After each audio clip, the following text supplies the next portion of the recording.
Official records show a charitable adoption, a heartwarming mid-century tale of a benevolent, deeply religious starlet opening her home to a forgotten child.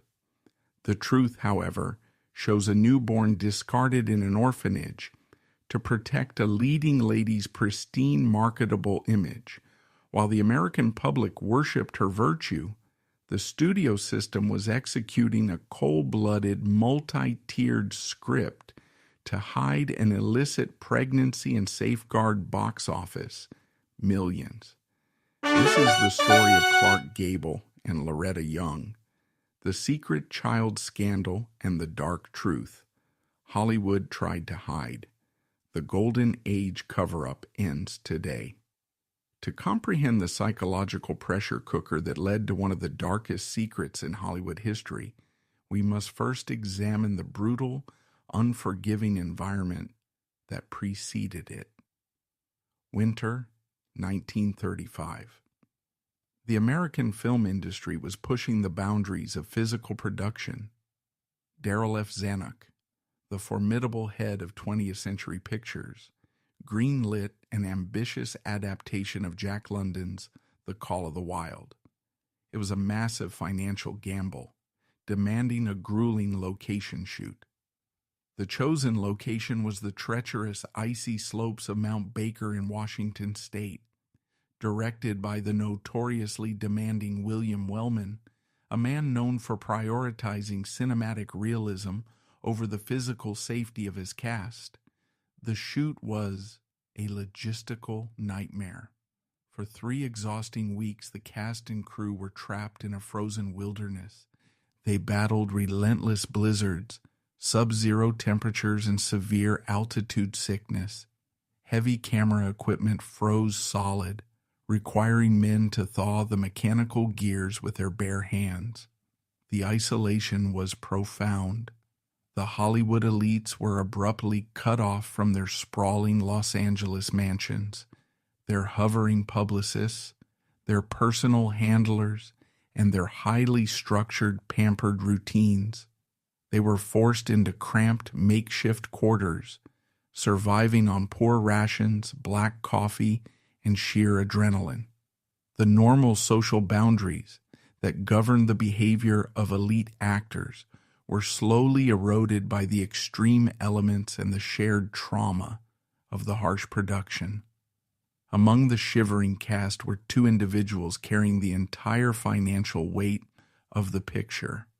First was Clark Gable, 34 years old. He was the undisputed, untouchable king of Hollywood, contracted to the titan of the industry, Metro-Goldwyn-Mayer. He had just won the Academy Award for It Happened One Night, cementing his status as the ultimate masculine ideal. He was married to Rhea Langham, a wealthy, older Texas socialite who had spent years polishing his rough edges, transforming him from a manual laborer into a sophisticated leading man. His rugged charm was a heavily insured trademark. He operated with the supreme confidence of a man who knew his face generated millions of dollars in a desperate Depression-era economy. Co-starring opposite him was Loretta Young, barely 22 years old. She was Zanuck's most precious and closely guarded commodity. Born Gretchen Young, she was thrust into the brutal machinery of the industry as a young child. Following the abandonment of her father, she became the primary breadwinner for her mother Gladys and her sisters. She was not just an actress, she was a carefully engineered corporate product. She was marketed relentlessly to conservative America as the ultimate vision of devout Catholic purity, a flawless, ethereal saint on the silver screen. Her entire market valuation and the financial survival of her entire family depended exclusively on maintaining this pristine, untouchable reputation. By late February, the Mount Baker shoot finally wrapped. The exhausted, frostbitten crew packed their gear.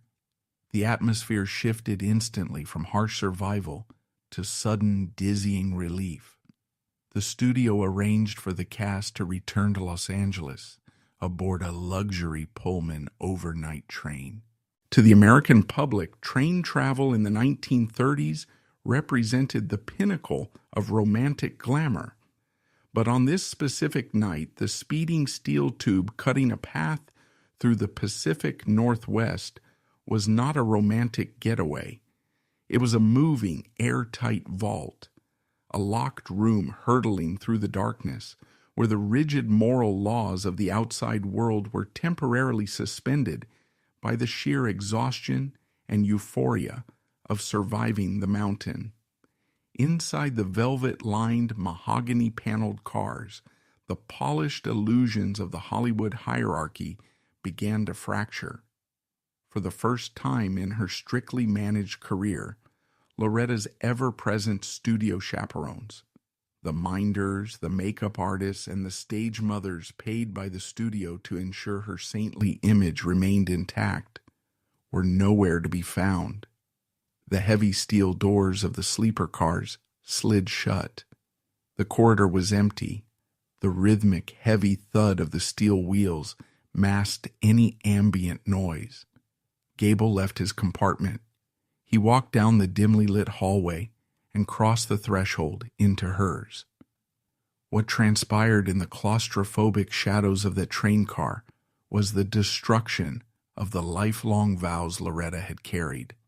It was a collision of isolation, raw power dynamics, and unchecked male privilege. Decades later, the clinical legal definition of this encounter would change drastically, identifying it as a profound abuse of power. But in 1935, there was no vocabulary, no legal framework, and no human resources department for a female subordinate cornered by a titan of the industry. There was only silence, the deafening roar of the train engine, and the overwhelming authority of a man who knew the studio system would protect him from any consequence. In the golden age of Hollywood, movie stars did not possess personal lives. They possessed market valuations and strict contractual obligations. A few agonizing weeks after the train arrived at Union Station in Los Angeles, the biological reality of that night became undeniable. Loretta was pregnant. The father was a married megastar. Inside the executive boardrooms, this was not viewed as a human tragedy. It was classified as a catastrophic corporate crisis. It was a direct, fatal violation of the morality clause, a standard contractual weapon that gave studio bosses dictatorial control over an actor's private behavior. To understand the sheer terror gripping the studio executives, one must understand the volatile cultural climate of 1935. Just 1 year prior, the Catholic Legion of Decency had gained immense, terrifying power over the film industry. Led by the strict moral enforcer Joseph Breen, the Production Code Administration dictated exactly what could and could not be shown on screen, and what behavior was acceptable from the stars. An actor was not permitted to have a personal crisis that threatened ticket sales. The mathematics of the studio system were brutal and devoid of empathy. An unwed pregnant Catholic superstar guaranteed nationwide theater boycotts orchestrated by religious leaders from the pulpits. Boycotted theaters meant a sudden collapse in studio stock prices, threatening the livelihood of thousands of employees and the bottom line of Wall Street investors. The life growing inside Loretta was not considered a miracle. It was a severe financial liability, a breach of contract that had to be eradicated before the public, the press, and the moral crusaders found out. To protect the cinematic empire, a corporate crisis management protocol was activated. The machinery of Hollywood geared up for a massive, multi-tiered cover-up. The betrayal that followed was breathtakingly cold. There were no dramatic confrontations. There were no tearful apologies or pleas for forgiveness from the leading man. Clark Gable simply walked away. He retreated behind the iron gates of his own stardom, returning to his wife and his reigning career without a single backward glance. He chose silence.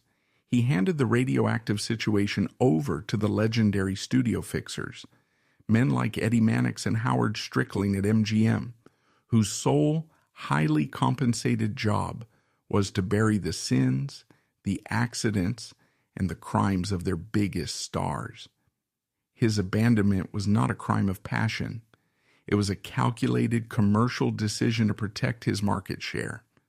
The system granted him absolute immunity, allowing him to initiate a catastrophic violation and outsource the consequences entirely to the woman involved.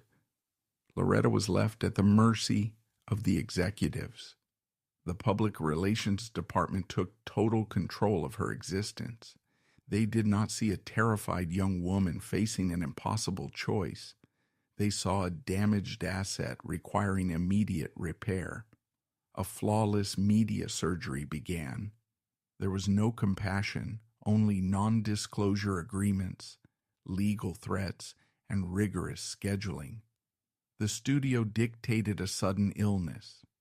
A fabricated narrative of extreme physical exhaustion was drafted and fed to the hungry press to explain her sudden disappearance from the screen.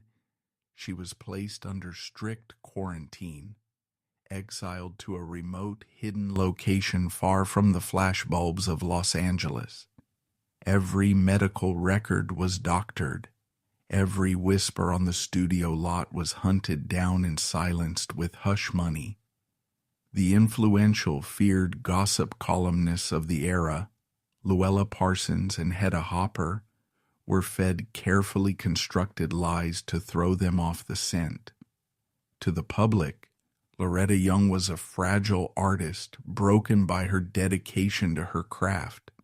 Behind closed doors, she was a prisoner of her own biology, hidden away while the financial bleeding of the studio was stopped. The biological evidence was contained. A bloodless administrative extraction was initiated. The illusion of the immaculate starlet was preserved, stitched back together with strategic lies, ready to be sold to the public all over again.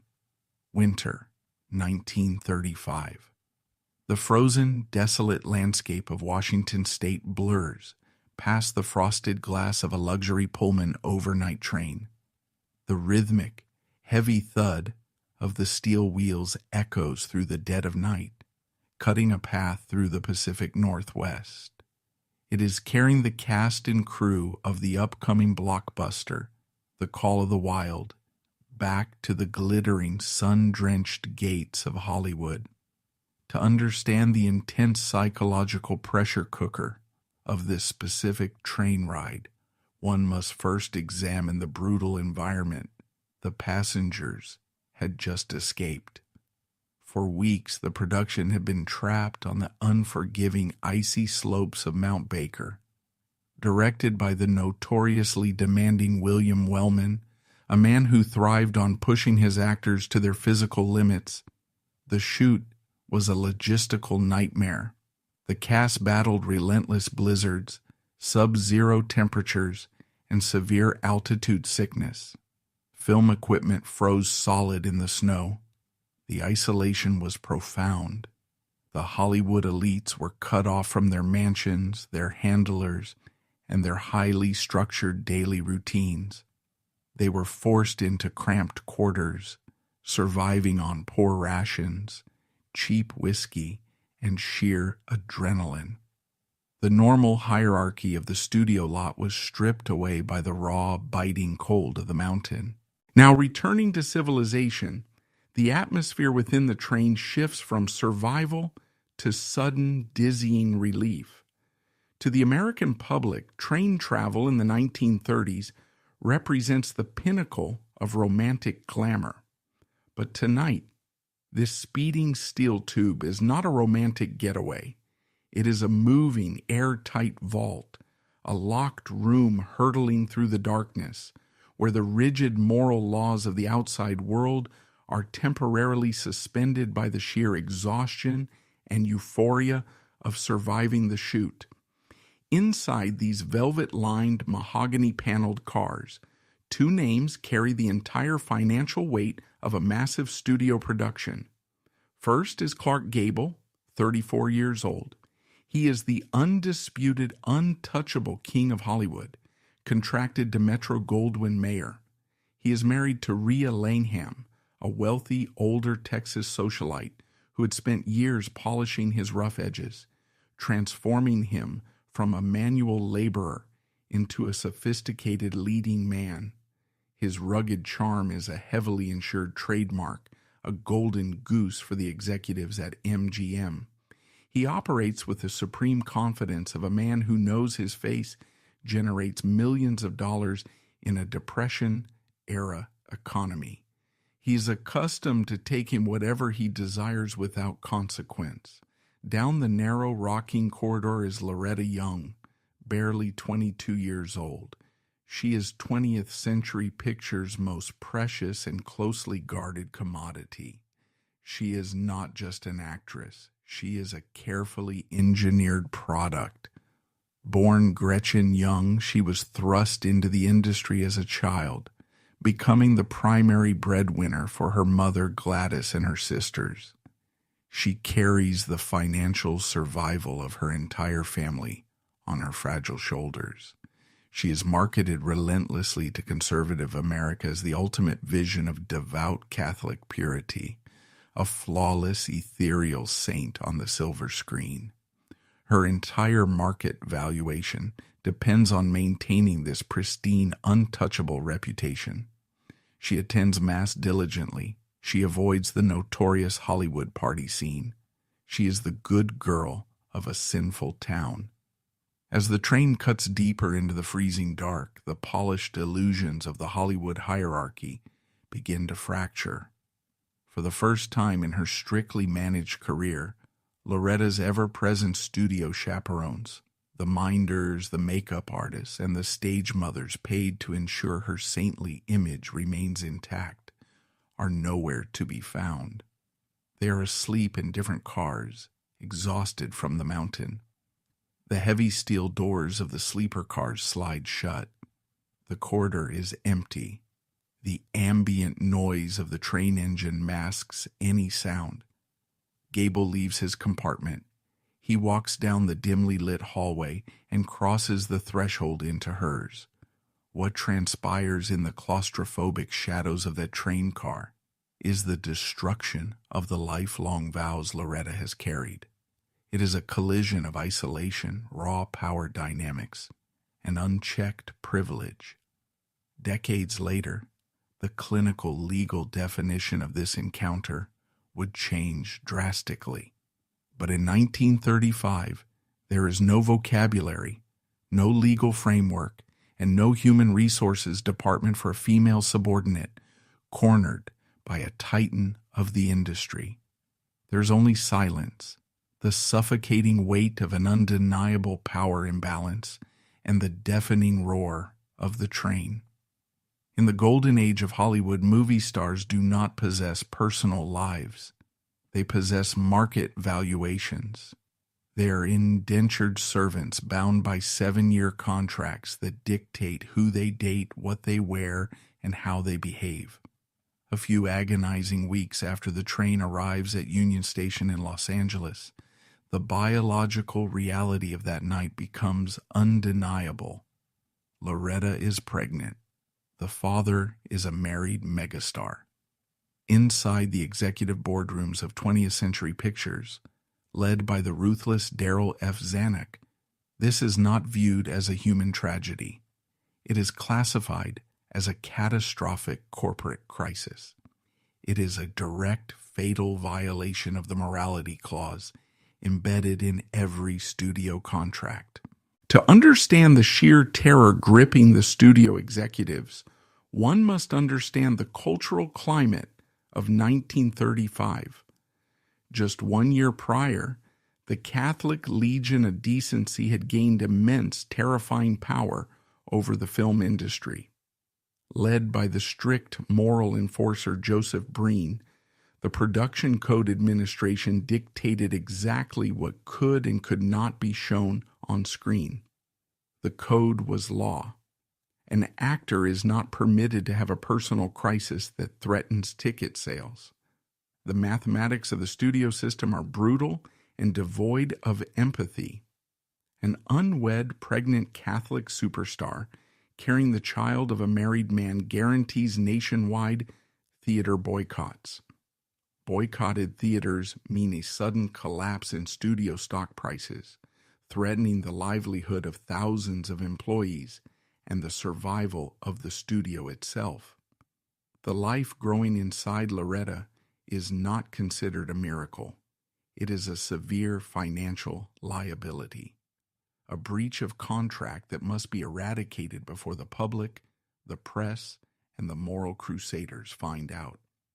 To protect the cinematic empire, a corporate crisis management protocol is activated. The machinery of Hollywood gears up for a massive, multi-tiered cover-up. The betrayal that follows is breathtakingly cold. There are no dramatic confrontations in executive offices. There are no tearful apologies or pleas for forgiveness from the leading man. Clark Gable simply walks away. He retreats behind the iron gates of his own stardom, returning to his wife and his reigning career without a single backward glance. He chooses silence. He hands the radioactive situation over to the legendary studio fixers, men like Eddie Mannix and Howard Strickling at MGM, whose sole job is to bury the sins, the accidents, and the crimes of their biggest stars. These men control the local police, they pay off judges, and they dictate headlines. Gable's abandonment is not a crime of passion. It is a calculated commercial decision to protect his market share. The system grants him absolute immunity, allowing him to initiate a catastrophic violation and outsource the consequences entirely to the woman involved. Loretta is left at the mercy of the executives. The public relations department takes total control of her existence. They do not see a terrified young woman facing an impossible choice. They see a damaged asset requiring immediate repair. A flawless media surgery begins. There is no compassion, only non-disclosure agreements, legal threats, and rigorous scheduling. The studio dictates a sudden illness. A fabricated narrative of extreme physical exhaustion is drafted and fed to the hungry press to explain her sudden disappearance from the screen. The influential gossip columnists Louella Parsons and Hedda Hopper, women who possess the power to destroy careers with a single sentence, are fed carefully constructed lies to throw them off the scent. The studio claims Loretta is suffering from a mysterious, debilitating fatigue brought on by her grueling work ethic. She is placed under strict quarantine, exiled to a remote, hidden location far from the flashbulbs of Los Angeles. Every medical record is doctored under assumed names. Every whisper on the studio lot is hunted down and silenced with hush money. To the public, Loretta Young is a fragile artist broken by her dedication to her craft. Behind closed doors, she is a prisoner of her own biology, hidden away while the financial bleeding of the studio is stopped. The biological evidence is contained. A bloodless administrative extraction is completed. The illusion of the immaculate starlet is preserved, stitched back together with strategic lies, ready to be sold to the public all over again. By late 1935, the biological event is finalized in deep secrecy. On November 6th, inside a secluded rented hideaway in Venice, California, Loretta delivers a baby girl. But in the iron grip of the American studio system, biology is irrelevant. The baby cannot simply go home with her mother. The corporate machine enacts the next phase of the blueprint. The newborn is taken from Loretta's arms.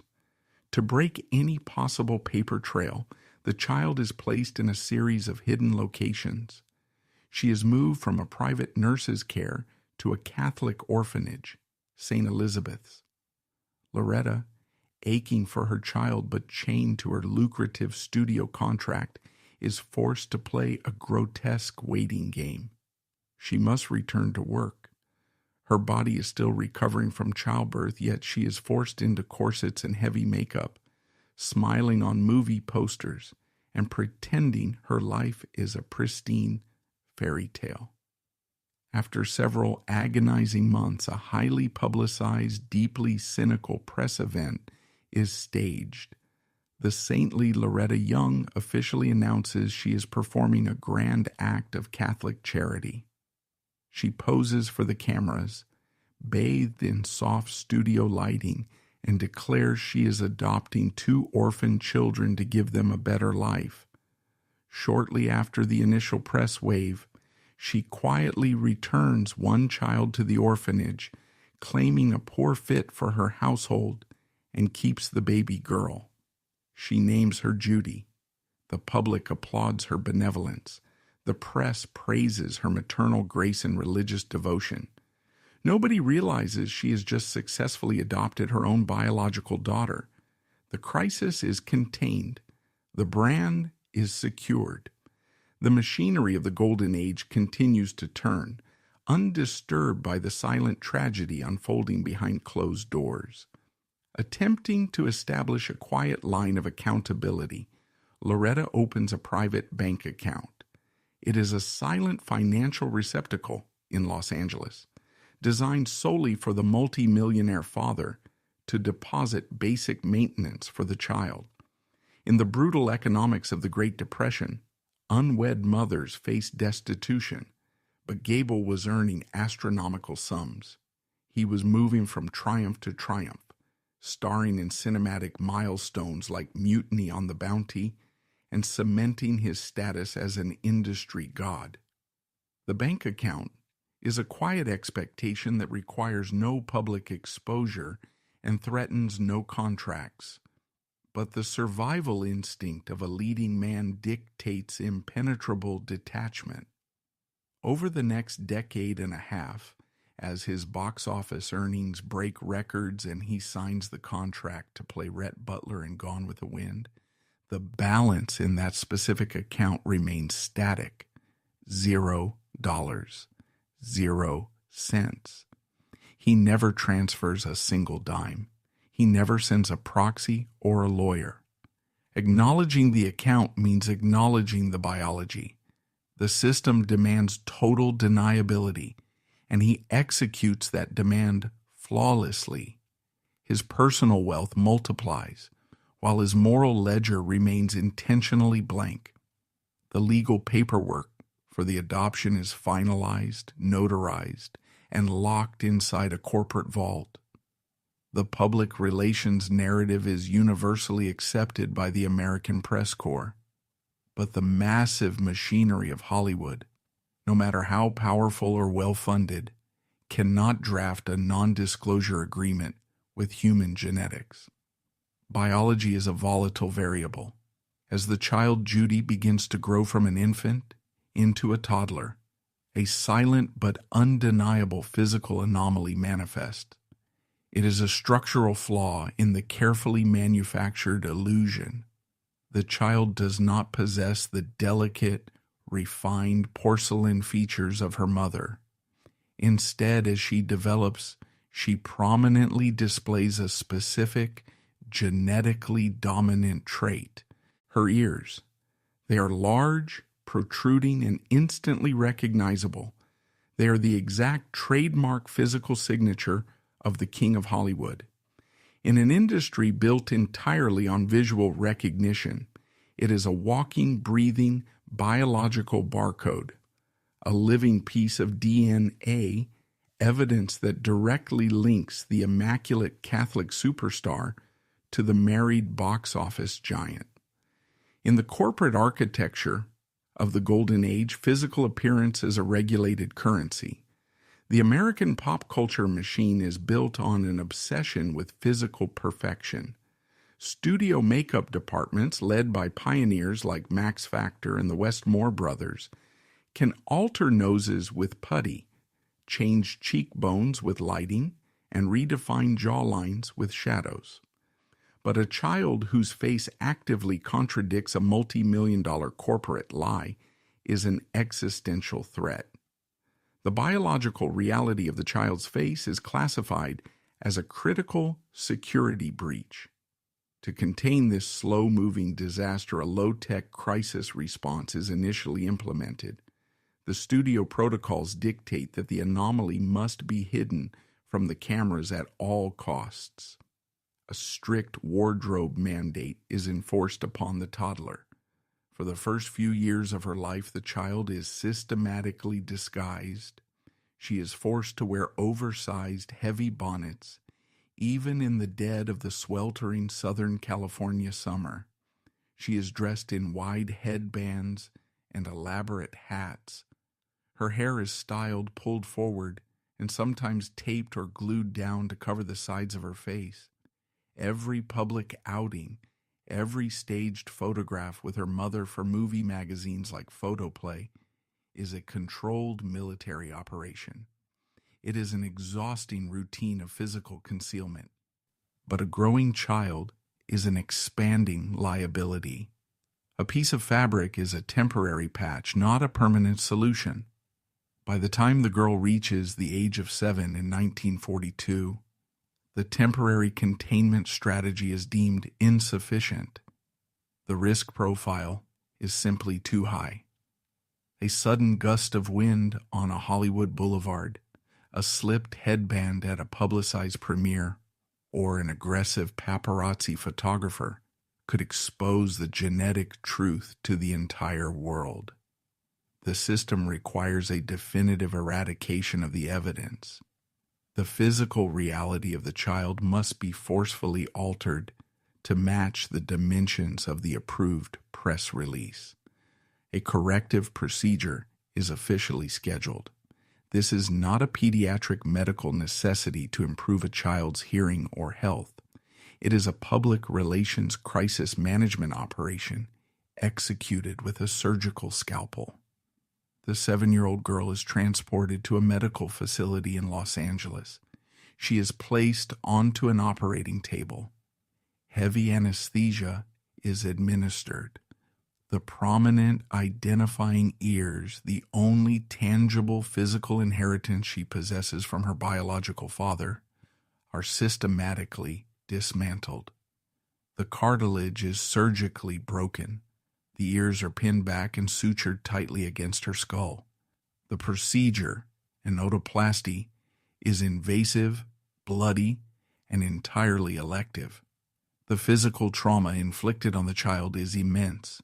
She endures a brutal recovery process, waking up with her head wrapped in heavy, suffocating bandages, experiencing the intense throbbing pain of facial reconstruction. But in the cold ledgers of the Hollywood studio system, the physical suffering of a 7-year-old is categorized as an acceptable operating expense. It is the necessary cost of doing business to guarantee the survival of a cinematic empire. The mother, assimilated into this ruthless corporate machinery, oversees the process. She authorizes the mutilation of her own daughter with the same administrative detachment used to sign a studio contract. There is no maternal protection, only brand protection. The child is not viewed as a daughter. She is a prop that requires physical modification to remain in the scene. Weeks later, the heavy bandages are removed. The surgical scars heal, safely hidden behind her hairline. The operation is declared a total success. The biological evidence is destroyed, cut away, and discarded as medical waste. The facial architecture of the child has been remodeled. The press continues to arrive at their estate, snapping photographs of the perfect, charitable mother and her legally adopted daughter. The visual anomaly is erased. A child bled to protect an industry secret, and the flawless illusion of the golden age remains impenetrable. Fast forward to the mid-century mark. The year is 1950. The world has drastically changed. The United States has survived a global war, and the golden age of Hollywood is slowly beginning its twilight, challenged by the impending rise of television. Yet the old gods of the silver screen still cast massive, untouchable shadows. Clark Gable has returned from military service as a decorated hero. His public armor is thicker than ever. He has buried his beloved third wife, Carol Lombard, and navigated subsequent marriages, remaining the undisputed masculine ideal of American cinema. The child, Judy, is now 15 years old. She is navigating the complex, insulated world of Los Angeles high society. She attends strict Catholic schools, submerged in the studio-manufactured narrative. She believes with unwavering certainty that she is a rescued orphan, plucked from obscurity by a benevolent movie star. Then, a bizarre, unprecedented anomaly occurs in the carefully managed timeline. Clark Gable arrives at their elegant, gated Bel Air estate. This is not a dramatic reunion of a fractured family. It is a regulated inspection of a concealed asset. He walks into the meticulously decorated living room. He engages the 15-year-old girl in casual, shallow conversation. He asks about her schoolwork, her hobbies, and her future aspirations with the polite, empty detachment of a visiting corporate executive touring a subsidiary branch. The girl sits across from him, unaware of the biological reality sitting on the sofa. She is staring directly into the face of her biological father, yet she sees only a famous movie star making a fleeting, inexplicable house call. The architecture of the lifelong lie holds firm. She is charmed by his famous asymmetrical smile, ignorant of her own genetic connection to it. After a measured amount of time, the visitation protocol is concluded. He stands up. He leans down and places a single formal kiss on her forehead. He walks out the heavy front doors, steps into his waiting luxury car, and drives away down the winding canyon roads. He returns to his legendary life, his sprawling ranch in Encino, and his adoring public. He never contacts her again. He never financially contributes. He never officially acknowledges her existence. A total evasion of accountability is achieved. The king retains his crown, his legacy sanitized, while the woman he left behind spends the rest of her life paying the psychological mortgage on a lie she was forced to sign. 1958, 23 years have passed since the initial crisis management protocol was executed on the train. The biological asset, Judy, is now a 23-year-old woman. She is actively preparing for her own wedding to a television director named Joe Tinney. The studio's fabricated narrative of the charitable adoption has held firm within the guarded walls of their Beverly Hills home. Loretta Young has successfully transitioned from a young ingenue to an Academy Award-winning actress and a pioneer of early television, hosting the Loretta Young Show. Her public persona as a pillar of Catholic virtue is stronger than ever. But outside her heavily curated domestic sphere, In the transactional ecosystem of Los Angeles, secrets possess a specific expiration date. In the upper echelons of the entertainment industry, the truth was never actually buried. It was simply treated as classified corporate data. The powerful studio executives knew. The seasoned journalists who traded favors for silence knew.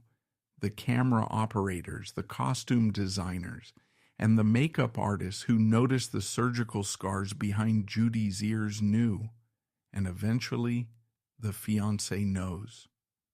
Weeks before she is scheduled to walk down the aisle, the 23-year-old architectural lie is dismantled by a single conversation.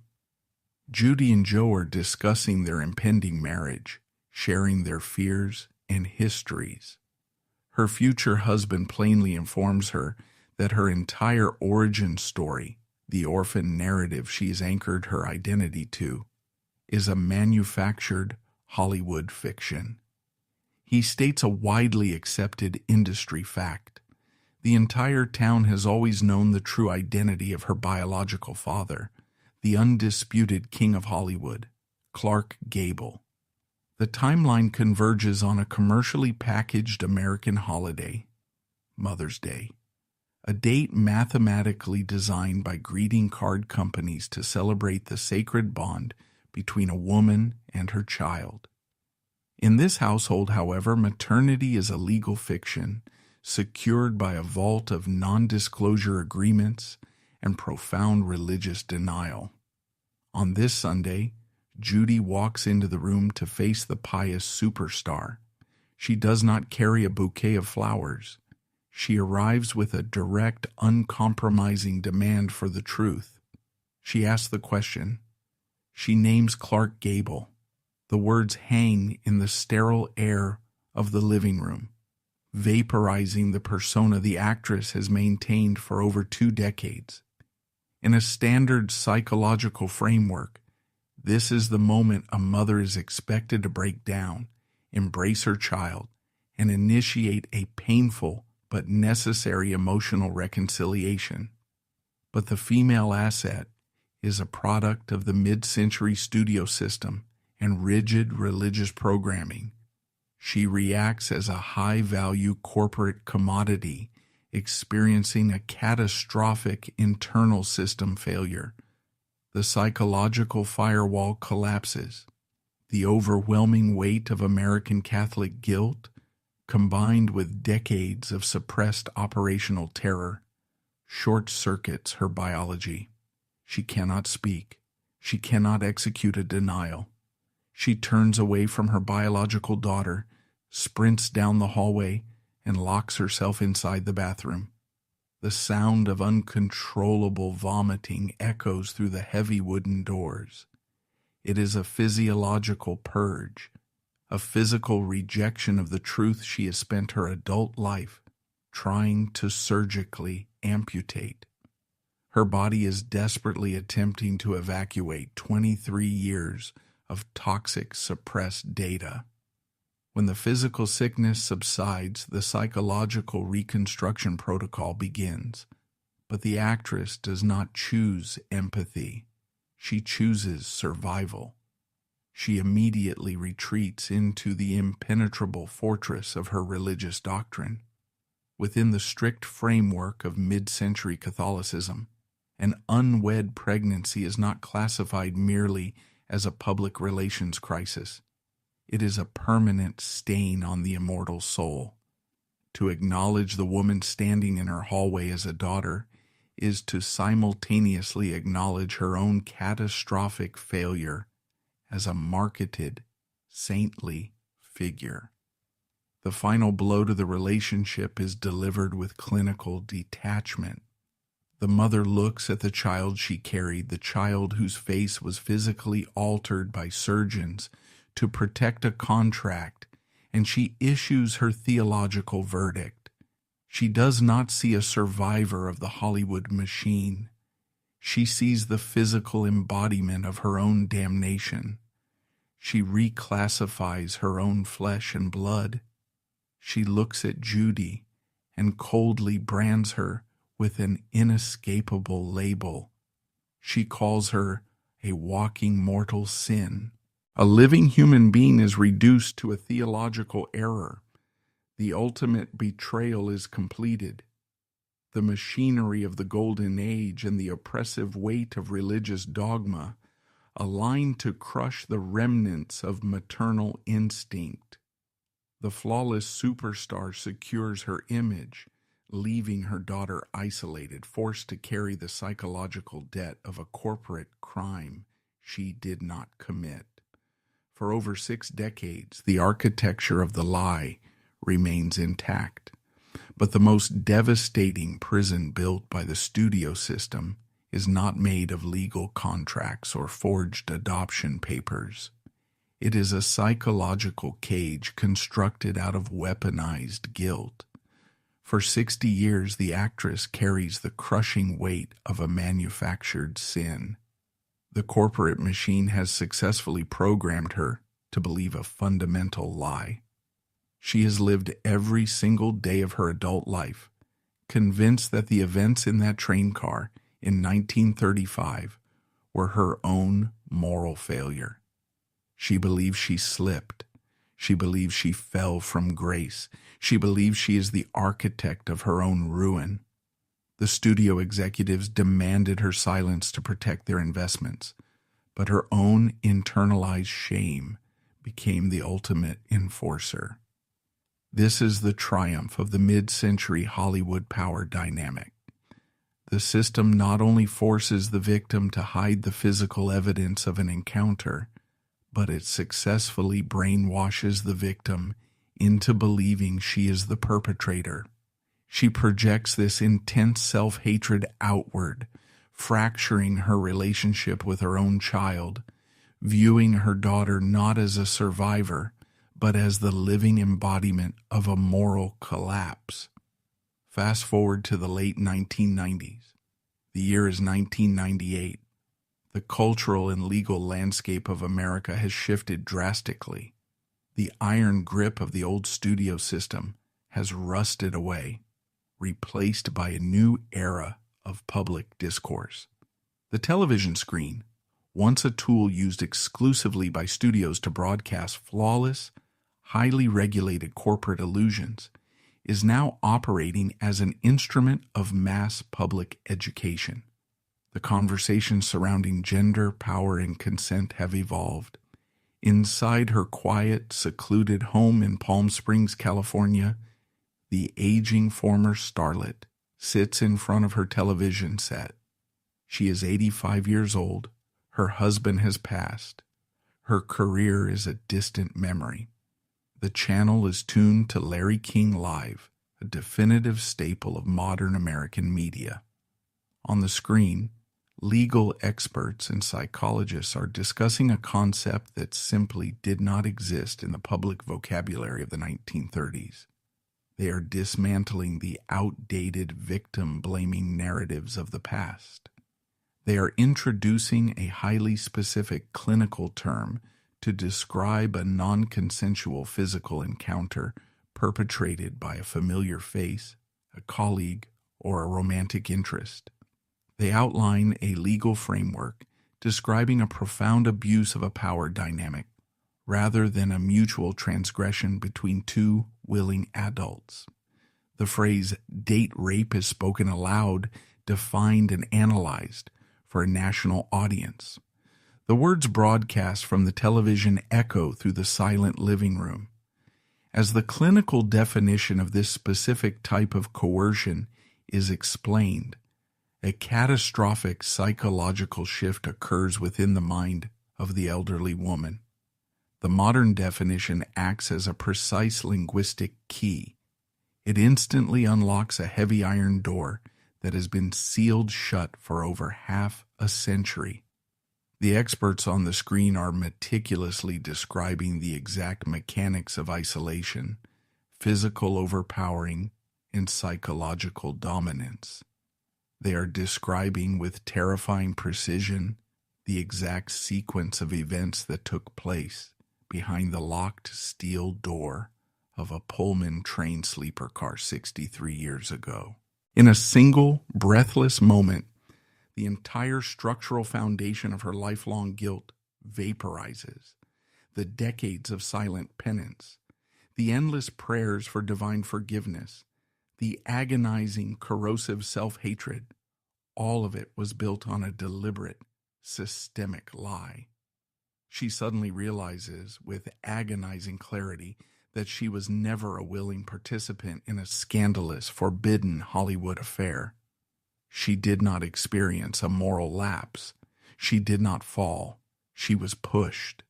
She was physically cornered and overpowered by a man possessing unchecked commercial power. In an era where women were structurally and legally stripped of their voices. She was not a sinner. She was the target of a predatory violation. The emotional impact of this historical realization is staggering. It is a heartbreaking collision of immense psychological relief and profound, overwhelming grief. The heavy, suffocating cloak of Catholic shame she has worn for her entire adult life drops to the floor. But the terrifying reality of what actually happened takes its place. The man celebrated globally as the undisputed king of Hollywood. The man whose face was plastered across millions of theater screens as the ultimate romantic ideal was not a flawed hero. He was an assailant operating under the impenetrable protection of a multi-million-dollar corporation. The studio system did not just cover up an inconvenient pregnancy to protect a movie. They conspired to protect a predator. They weaponized a young, isolated woman's religious faith against her. They forced her to bear the social, emotional, and spiritual cost of a violent act she did not invite. They drafted the paperwork, silenced the press, and manipulated a traumatized victim into believing she was the villain of her own story. The legal vocabulary of the 1990s finally provides the victim with the words the 1930s deliberately denied her. The 60-year sentence of self-blame is overturned, but the realization comes at a devastating cost. The machinery of the Golden Age is exposed not just as a factory of cinematic dreams, but as an impeccably organized syndicate that manufactured silence, protected abusers, and stole the reality of the women it claimed to elevate. This psychological awakening provides the mother with the vocabulary to process her trauma. She finally possesses the power to clear her own name. She has the opportunity to transfer the weight of the historical guilt directly onto the deceased megastar. But possessing the truth and weaponizing it are two different operational procedures. She holds the definitive, brutal reality of the events that transpired in the 1930s. But she looks at her daughter Judy and faces a devastating psychological equation. Judy is a woman who has spent her entire existence trying to piece together a father from silver screen projections and magazine clippings. In the American psychological landscape, this is the ultimate tragic manifestation of a deeply rooted absence. It is a lifelong, exhausting pursuit of a phantom. Judy worships the cinematic image of the King of Hollywood.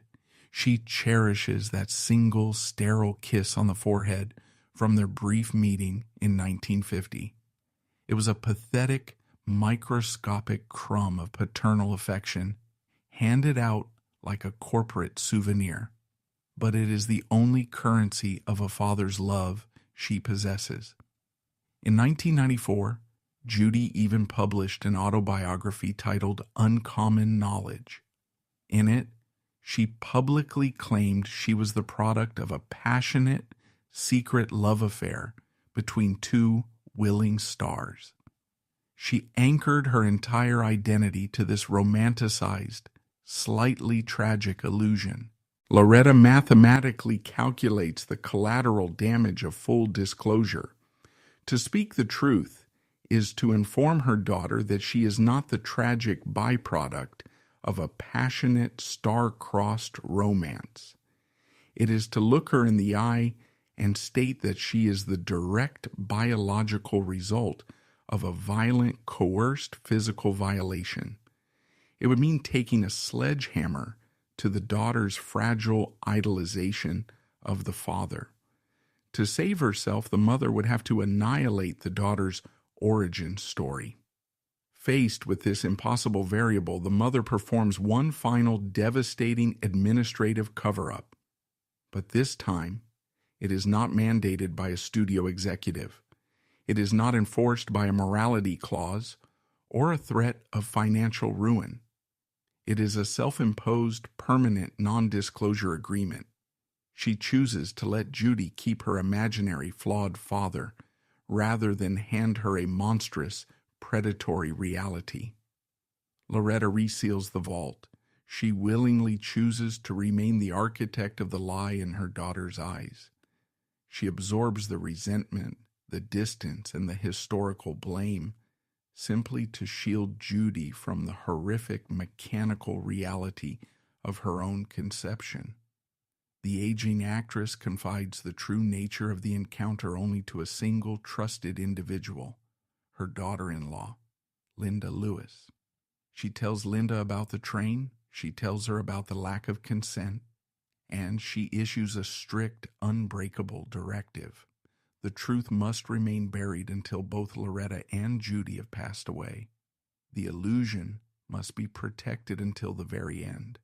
The timeline concludes with the cold, unstoppable efficiency of biology. The year is 2000.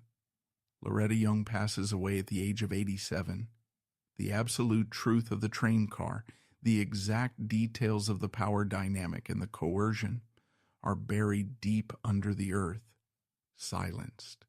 11 years later. The year is 2011.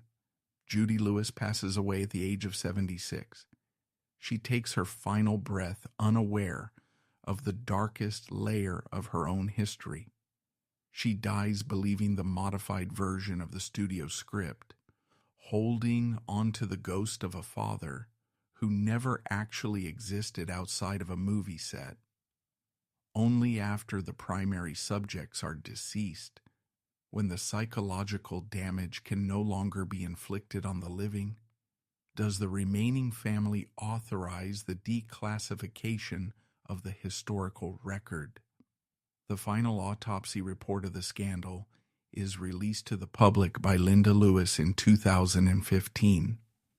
The true coercive nature of the 1935 encounter is officially named, but the revelation is sterile. It arrives decades too late to offer any psychological salvation or legal justice. The victims are gone. The executives are gone.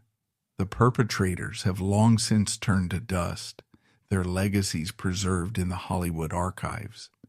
The biological timeline of this specific corporate crisis concludes with 3 distinct, permanent outcomes. We begin the final autopsy with the daughter. Her entire 76 years on Earth were defined by a meticulously engineered corporate fiction. She lived submerged in an administrative lie. Her physical body bore the permanent scars of this deception. Her ears surgically broken and pinned back by a doctor's scalpel at the age of 7 simply to protect a movie studio's market valuation, remained a lifelong physical testament to the cruelty of the machine. She passed away quietly worshiping the phantom of a father, unaware that her existence was the direct biological result of a non-consensual predatory encounter.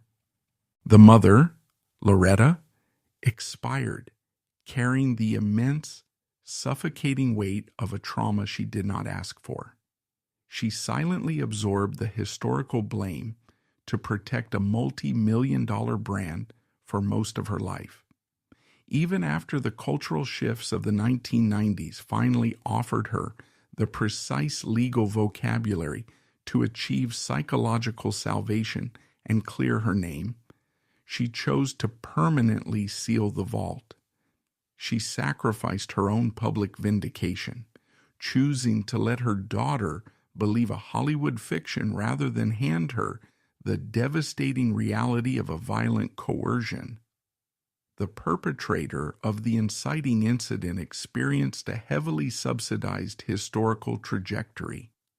Clark Gable never faced a single fraction of a second of accountability. He never transferred a single dollar of his immense wealth to the silent bank account. He never publicly or privately acknowledged the physical existence of his biological child.